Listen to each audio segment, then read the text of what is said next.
Buenos días con todos. Hoy día vamos a, siguiendo el curso de catarata, vamos a hablar de lo que es la anestesia en cirugía de catarata. Entonces, primero para hablar de lo que es la farmacología de los anestésicos. Vamos a ver que los anestésicos van a estar divididos de acuerdo a su composición química y también a su composición, potencia y duración de acción. En cuanto a su composición química, vamos a ver que existen dos tipos, que es aminoésteres y aminamidas. ¿Cómo se diferencian los dos? Es que ambos están formados por un anillo de benceno, pero en su cadena intermedia uno va a tener un grupo éster y otro va a tener un grupo amidas. Entonces, los aminoésteres vamos a tener a la procaína, clorprocaína, tetracaína, que son generalmente de inicio rápido, tienen una acción, un tiempo de acción intermedio, y las aminamidas, que son las que más conocemos, y que tienen una amida en lo que es la unión del anillo del benceno junto con su cadena intermedia, tenemos la lidocaína, mepivacaína y bupivacaína, que como sabemos tienen un inicio de acción un poco más lento y un tiempo de acción más prolongado. Entonces, en lo que es potencia y duración de acción, vamos a tener que están divididos que son anestésicos de baja potencia y corta duración, que tenemos la procaína, clorprocaína, incluso la proparacaína. Baja potencia y duración intermedia, que vamos a tener a la lidocaína, que lo utilizamos bastante en sala, y mepivacaína. Y alta potencia y alta duración, que vamos a tener a la bupivacaína, que incluso han reportado estudios que tienen una duración de 12 horas. Entonces, tenemos una tabla comparativa donde tenemos los diferentes tipos de anestésicos y su inicio. Como habíamos dicho, los aminoésteres que estaban la proteína, clorprocaína o tetracaína tienen un inicio de acción rápida. Esa es la característica de este tipo de anestésicos. Y una duración intermedia que es más o menos una hora, ¿no? Mientras que la lidocaína tiene un tiempo de acción también rápido, pero dura un poco más, 1 a 2 horas, y la bupivacaína incluso se ha reportado casos que queda acción hasta 12 horas después, pero tienen su pico más o menos en 2 a 4 horas. Ahora, ¿cómo es el mecanismo de acción de los anestésicos? Para recordar, vamos a entender que para la transmisión del dolor todo es con potenciales de acción. Entonces, la córnea tiene un potencial de acción en reposo de menos 60 a menos 90. ¿Cómo se inicia el punto, o sea, de umbral para que se inicie la despolarización? Es cuando entra sodio y se llega más o menos a menos 40 y luego ya se eleva el potencial de acción hasta más 40 y hasta ahí luego baja de nuevo a potencial de reposo. Entonces, ¿qué hacen estos anestésicos? Estos anestésicos tienen dos formas, una forma ionizada y una forma no ionizada. La forma no ionizada van a ser la forma que es liposoluble. Entonces, como es liposoluble, va a poder atravesar la parte de la membrana celular y al ingresar a las células epiteliales en la parte de la córnea, se va a ionizar o protonizar con lo que es un hidrógeno, y esta forma protonizada va a ser la que se va a los canales y cierra los canales de entrada de sodio. Y como había explicado, para que se genere un potencial de acción tienen que entrar el sodio, que es carga positiva, es un catión, para que se eleve el potencial del reposo, que es menos 90, hasta que llegue a menos 40, y ahí inicia el potencial de acción. Entonces, los anestésicos, su forma de actuar es tapando lo que es este canal, evita la entrada del sodio y no se produce potencial de acción, por lo tanto no se produce lo que es la transmisión del dolor, ¿no? Sí. En lo que es los anestésicos locales usados más comúnmente, que vemos bastante en sala, tenemos lo que es el clorhidrato de lidocaína, que es la lidocaína per se que conocemos, y la bupivacaína, que se utiliza para cirugías más largas, por ejemplo, las cirugías de retina. En cuanto a su concentración, vamos a ver concentraciones del 2%, 4%, tanto en versión para inyectable como para versión inhalada, que también está utilizado en otros países de manera tópica. El inicio de acción es más o menos 15 minutos y su tiempo de acción va a depender. Si hemos visto en sala, hay dos presentaciones, con epinefrina y sin epinefrina. Entonces, la epinefrina es un excipiente que le ayuda a uno reducir el tiempo de absorción. ¿Por qué? Porque la epinefrina causa vasoconstricción en los vasos. Entonces, al causar vasoconstricción no hay tanta absorción, por lo tanto, prolonga su duración. Y lo otro, la epinefrina también, tiene que evitar, de acuerdo a la historia clínica del paciente, porque no se puede utilizar en pacientes que son cardiópatas y como contraindicación relativa en pacientes que sufren de taquicardia o hipertensión. O sea, hay que tener cierto cuidado. Y aquí podemos ver la diferencia. O sea, una lidocaína sin epinefrina tiene un tiempo de acción de hasta máximo 2 horas, en cambio con epinefrina se duplica el tiempo, que es 2 a 4 horas. Pero hay que tener mucho cuidado en cuanto al uso de lidocaína con epinefrina en bloqueos, porque como aquí en la parte orbitaria o irrigación terminal también puede causar una isquemia, ¿no? No está muy recomendado. Entonces, bupivacaína, que es otro tipo de anestésico de duración larga, vamos a ver que su concentración va a ser de 0,25 a 0,75 y el inicio de acción al igual es 15 minutos, pero el tiempo de acción algunos dicen que es de 4 a 6 horas, 2 a 4 horas, pero incluso hay estudios que dicen que tiene una duración hasta de 12 a 24 horas. Ahí varía. Ahora, otros anestésicos, otros medicamentos que vienen con los anestésicos es la hialuronidasa. ¿Qué es la hialuronidasa? O sea, es como un medicamento que, como dice su nombre, va a destruir lo que es el hialuronato, que es parte de lo que es la membrana extracelular. Entonces, al destruir estos puentes va a causar mayor difusión del anestésico. Entonces, se inyecta y como destruye más, desde la parte de membrana extracelular se difunde más. Entonces, estos dos excipientes vamos a encontrarlos asociados a lo que son anestésicos locales. Ahora, en cuanto a los bloqueos, vamos a ver varios tipos de bloqueos palpebrales, regionales, otros tipos de bloqueo que también voy a hablar, y la anestesia tópica per se, que es la que más se utiliza hoy en día en cirugía de catarata de papomulsificación. Entonces, ¿cuál es el objetivo de lo que es la anestesia? La anestesia tiene dos objetivos: aquinesia, que es la inmovilidad de lo que es el globo ocular, y también la analgesia, que es la ausencia del dolor. En el caso de los bloqueos de locos regionales palpebrales, vamos a ver que su objetivo más que todo va a ser la aquinesia de los músculos extraoculares y del orbicular del párpado. ¿Y esto por qué? Porque en lo que es el trayecto de lo que es el nervio facial que sale por el foramen estenomastoideo se divide en dos ramas, una temporofacial y una cervical. Entonces, la temporofacial va a ir a lo que es el orbicular del párpado y va a dar su inervación. Y los bloqueos, estos 4 bloqueos que vemos acá, el de O'Brien, el de Van Lin, el de Atkinson y el de Navarre, van a ser bloqueos que se van a encargar de limitar lo que es la rama temporofacial. Entonces van a limitar todita la kinesia de todo lo que es la órbita. Ahora, en el bloqueo de Van Lin, o sea, estos bloqueos ya no son muy utilizados, ¿no? Pero de forma histórica voy a hablar de ellos. Entonces, el bloqueo de Van Lin es un bloqueo que se encarga de colocar la aguja en lo que es más o menos a 4 milímetros de los 5 milímetros de lo que es el canto externo. Entonces, a nivel de canto externo tenemos una sola aguja y vamos a inyectar y vamos a ir hasta el reborde orbitario superior y luego vamos a girar la aguja y vamos a ir por el reborde orbitario inferior. Así como dice acá, reborde inferotemporal y posterior superotemporal. O sea, voy, inyecto por acá, lo giro y voy, inyecto por acá. Y la cantidad es más o menos 4 milímetros. El tiempo de acción del inicio de este tipo de anestesia es de 5 a 7 minutos y se va a bloquear lo que es el orbicular y también lo que son bloqueos de tercer, cuarto y sexto par. Entonces le va a dar una aquinesia total del globo ocular y de la musculatura palpebral. En la técnica de O'Brien también el objetivo de es anestesiar lo que son las ramas anterior e inferior del séptimo par, o sea, del facial. ¿Y cómo lo ubicamos acá?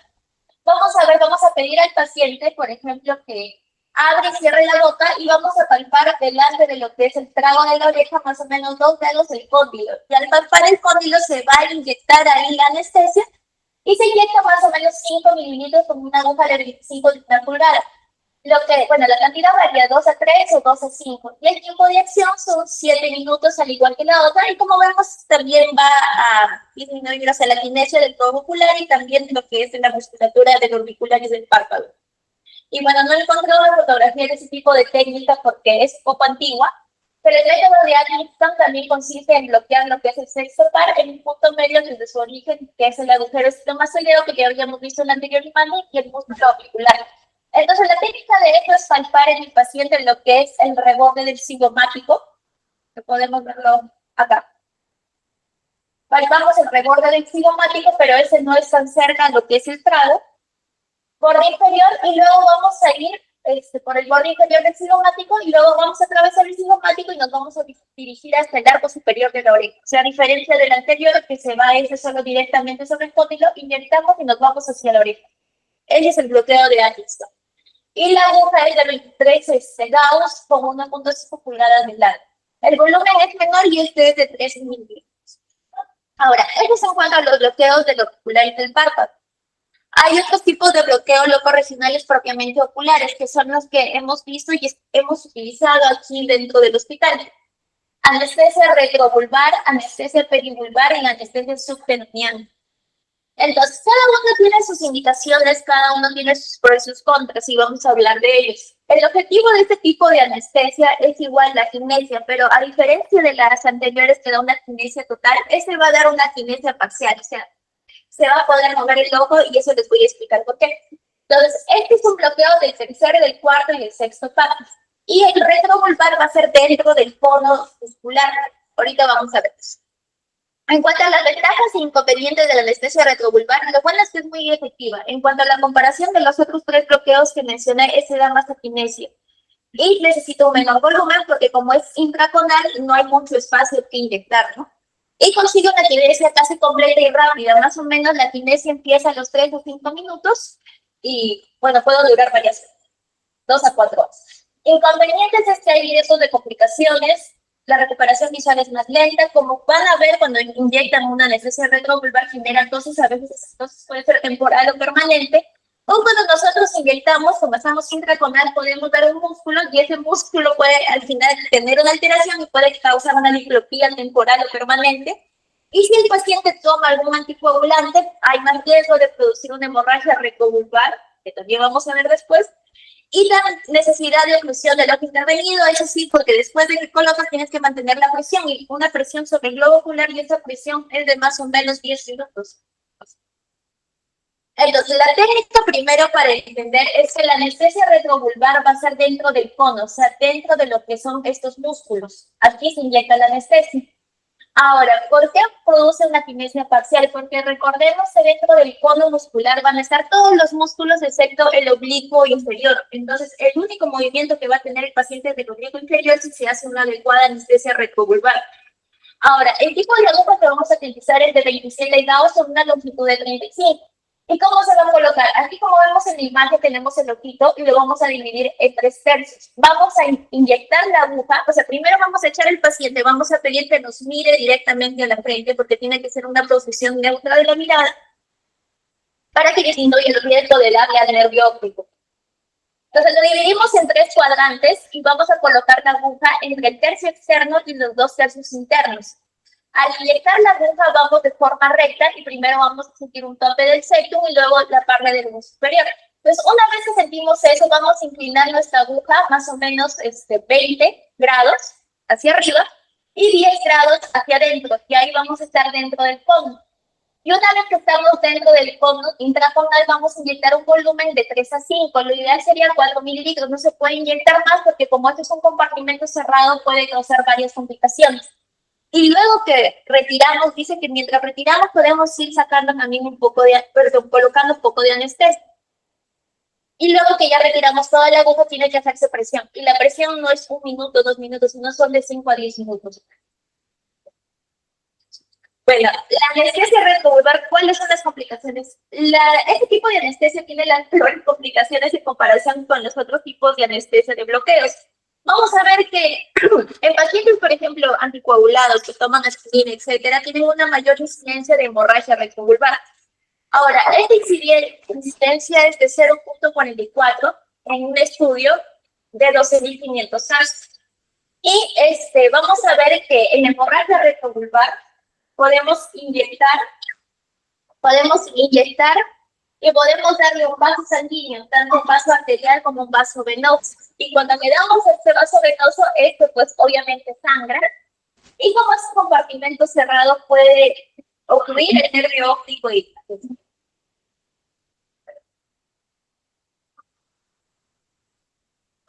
ya.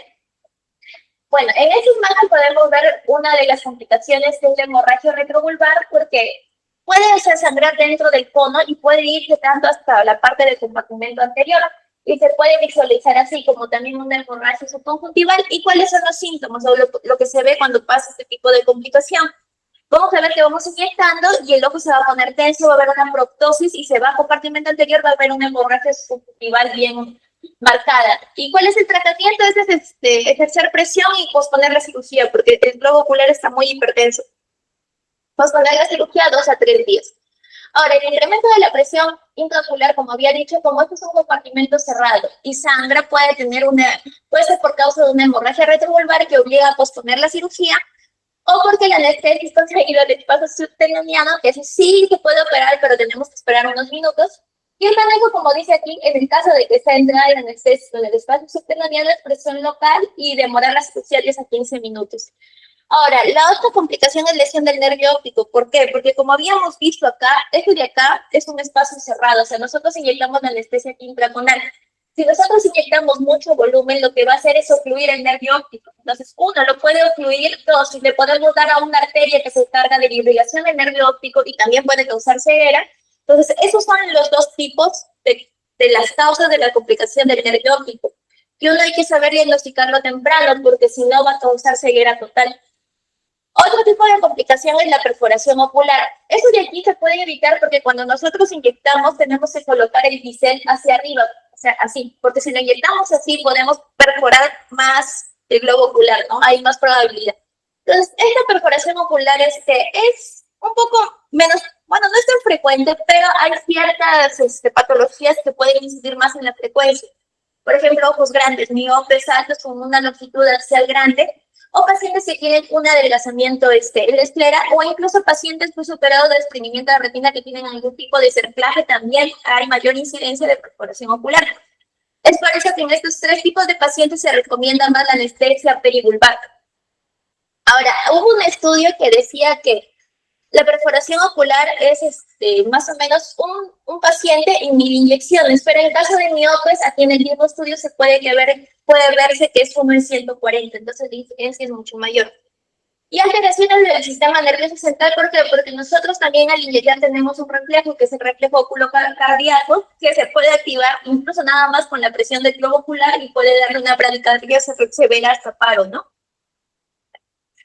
En el otro tipo de anestesia, que es la anestesia perivulvar, vamos a ver que el objetivo va a ser igual que toda la kinesia del músculo extraocular. Como había dicho, todo lo que va a anestesiar generalmente va a ser todo menos el ombligo inferior. Ahora, la diferencia de este es de que esta anestesia perivulvar no se coloca dentro del cono, o sea, no es intraconal, sino que va a ser extraconal. Y esto de aquí, como se coloca en un cuadrante y no hay nada que lo detenga, presionando se puede difundir la anestesia. Ese es el objetivo, pero su aquinesia es menor que en la anestesia retrovulvar. El inicio de anestesia es más lento, a diferencia del otro que era en 5 minutos, este se produce en 12 a 25 minutos y se necesita un mayor volumen porque esta va a ser una anestesia con difusión. En ventajas e inconvenientes, vamos a ver que sus ventajas son más seguridad, obviamente, que la anterior, menor dolor de la inyección porque no estamos traspasando planos, menor dolor postoperatorio y hay obviamente menos riesgo de lesión del nervio óptico porque no estamos inyectándolo dentro de un compartimento cerrado. En inconvenientes puede ser la lenta difusión del anestésico, obviamente tiene un tiempo de espera más largo, se requiere un mayor volumen y también hay más riesgo de una equimosis periorbitaria y mayor riesgo de equimosis conjuntival. En lo que es la misma técnica, vamos a utilizar una aguja 27 Gauss con una longitud de 25. Y como vemos, el lugar para colocar es parecido a la anestesia retrovulvar, o sea, es igual, le pedimos al paciente que se coloque en el cúbito dorsal, que mire de manera de frente a nuestra frente, esa posición neutra. Igualmente dividimos nuevamente en 3 tercios el ojito y lo colocamos entre los 2 tercios con el tercio externo, en el reborde orbitario inferior. Y seguimos, inyectamos, pero aquí solo vamos a hacer un movimiento de 10 grados hacia arriba y no nos vamos a seguir hacia la parte medial porque ahí estuviéramos entrando dentro del cono, entonces ahí nada más. Ahora, el volumen dicen que es 10 mililitros, pero en algunas literaturas lo pueden dividir en lo que es 5 mililitros en superior o en inferior. Se prefiere iniciar colocando los 5 mililitros de manera inferior y esperar más o menos 5 minutos porque a veces solo con inyectar 5 mililitros, hacer un masaje y hacer presión, ese anestésico puede difundir y puede lograr una buena kinesia. Y si en caso no logra una buena kinesia, recién se utiliza lo que es la parte superior. Y en la parte superior la inyección no va a ser en la parte temporal, sino que es entre el tercio medio y 2 tercios externos, en la parte medial y solo inyectan de manera de frente. Y ahí inyectan los 5 mililitros. Y la compresión después de la colocación de este tipo de anestesia es de 10 a 20 minutos. En lo que son las complicaciones, uno va a ser el retraso del bloqueo porque demora más en difundir. Hemorragia perivulvar, que no es tan frecuente si le podemos dar algún vaso arterial o venoso. Hipertensión ocular, que tampoco es tan frecuente porque como no es un compartimento cerrado para difundir. Y lo que sí es muy frecuente de encontrar es quemosis conjuntival, como vemos en la imagen. Ahora, en lo que es la anestesia subtenoniana, este tipo de anestesia es más segura que las otras dos. Y obviamente sus ventajas va a ser más seguridad, la técnica es mucho más sencilla, no se necesita tanta práctica y tiene un rápido efecto, ¿no? Y en lo que son los inconvenientes va a tener una kinesia incompleta, va a ser una kinesia menor que la retrovulvar y la perivulvar, y es más frecuente que en la anterior la quemosis conjuntival. Entonces, ¿cómo es la técnica? En este caso, la técnica se va a abrir un local más o menos 3 a 4 milímetros, tanto en el limbo córneo-escleral, que va a ser en la parte temporal. Puede ser temporal inferior o temporal superior. Y una vez que abrimos ese ojal, o sea, diseccionamos lo que es la cápsula del seno y estamos sobre la esclera, vamos a meter una cánula curva de 25 milímetros y vamos a ingresar y vamos a ir a la parte más o menos posterior y vamos a inyectar el anestésico, que es de 4 a 6 milímetros. Entonces, eso va a producir una buena kinesia, pero su tiempo de acción no es tanto, más o menos una hora. Y si la cirugía se alarga, se puede recurrir nuevamente a esta misma técnica, abriendo otro ojal y colocando nuevamente la anestesia. Ahora, actualmente con los tipos de cirugía, o sea, de que ha evolucionado de una cirugía de mínima incisión, o sea, desde las extravasculares, luego mini nuke y luego ahora lo que es facomulsificación, se ha ido evolucionando también el tipo de anestesia y actualmente se utiliza bastante la anestesia tópica. Entonces, esta anestesia tópica, primero, su historia comenzó en 1884, cuando se instaló lo que es cocaína en gotas, se abrió un globo ocular, pero lo malo es que en aquella época esa cocaína causaba bastante lesión corneal y se dejó de usar, y ahí aparecieron la lidocaína con los bloqueos. Pero más o menos en 1984 y hasta 1997 se empezó a utilizar lo que se encontró. Sí hubo bastantes estudios comparativos de anestesia tópica, si causaba, por ejemplo, lesión corneal con proparacaína o lidocaína, y se vio que no causaba una lesión epitelial. Y es por eso que se empezó a usar, ¿no? Desde que aparece la cirugía de facomulsificación. Entonces, ¿cuál es la característica o el objetivo de este tipo de anestesia? Es que, a diferencia de las demás de los bloqueos, el objetivo era la kinesia, o sea, inmovilidad del globo ocular, pero en la anestesia tópica no va a causar eso, porque al instilarse en gotas, lo que va a ocasionar es la analgesia de lo que es la superficie corneal y la conjuntiva. Y si es en gotas, no va a penetrar tanto globo ocular y va a causarle, por ejemplo, en un paciente que tiene un ifis o un movimiento del diafragma, el nido del iris, va a causar dolor porque no hay una analgesia dentro del globo ocular. Entonces, esas son algunas de sus desventajas. En cuanto a las ventajas, vamos a ver que es menos invasiva porque se utilizan gotas y vienen ya preparados comerciales. Rápida de administrar, porque solo se instila gotas, y evitar otros tipos de anestesia. ¿Y esto por qué? Porque como hay pacientes que se operan de catarata y la mayoría de pacientes ancianos con pluripatologías, hipertensos, cardiópatas, diabéticos, algunos no están indicados otro tipo de anestesia, por ejemplo, anestesia general. Entonces, la anestesia tópica es muy importante acá por el riesgo del paciente. Y tiene una rehabilitación visual rápida. En cuanto a sus desventajas, el dolor intraoperatorio, como había dicho, cuando hay una manipulación del iris, ya sea voluntaria, que usamos stretching, o involuntaria como un IFIS, puede haber un dolor. El paciente va a sentir dolor. Los lesiones de diafragma cristalinado también. Y es por eso que este tipo de anestesia tópica en gotas se ayuda con lo que es la anestesia intracamerular. Ahora, movimientos oculares va a haber, porque no está produciendo una kinesia, secreción palpebral va a haber también.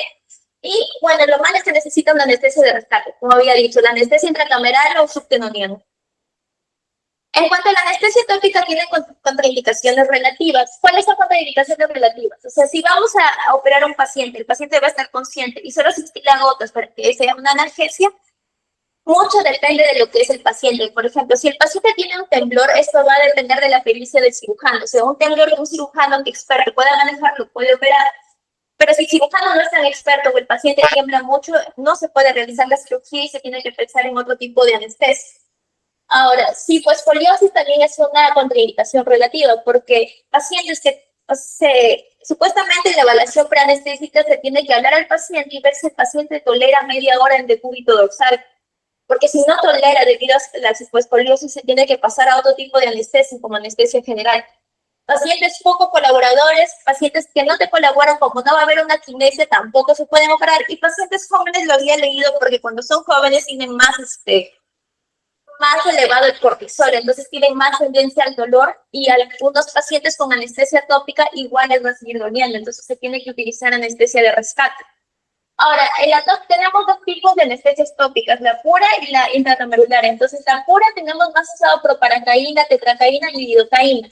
En el libro que había leído, que es el de Lorente, y otro manual, utilizan bastante lo que es lidocaína en gel, al 2 al 4%, y se coloca media hora antes de ingresar a la cirugía. Y según estudios dice que esta lidocaína en gel tiene mayor anestesia que la lidocaína en silver, que la proparacaína instilada en gotas. Ahora, como había dicho, las presentaciones se utilizan en el libro lidocaína en gel 12 al 4% o proparacaína en gotas. Y en caso de proparacaína en gotas, según lo que había leído, se debe instilar de 5 a 6 veces gotas, incluso una hora antes de la cirugía, para que empiece a actuar lo que es el anestésico, porque una vez ya en la cama, con el paciente un poco nervioso, no va a ser tanta la función de la anestesia de la proparacaína. Intratamedular, que la más usada es lidocaína al 1%, y según este libro dice que no en todos los pacientes, algunos pacientes que sí colaboran y que no sufren mucho dolor, puede solo utilizarse tópica pura. Y las indicaciones de la intratamedular serían manipulación del iris, como había dicho, voluntaria o involuntaria, stretching o un iris que presente, cambios bruscos en la profundidad de la cámara anterior, por ejemplo, miopes magnos, o pacientes ya posoperados vitrectomizados que tienen agua en el interior, que también puede hacer cambios, o como anestesia ya de rescate cuando la tópica pura pues no funciona totalmente, ¿no? Y eso sería todo. Gracias.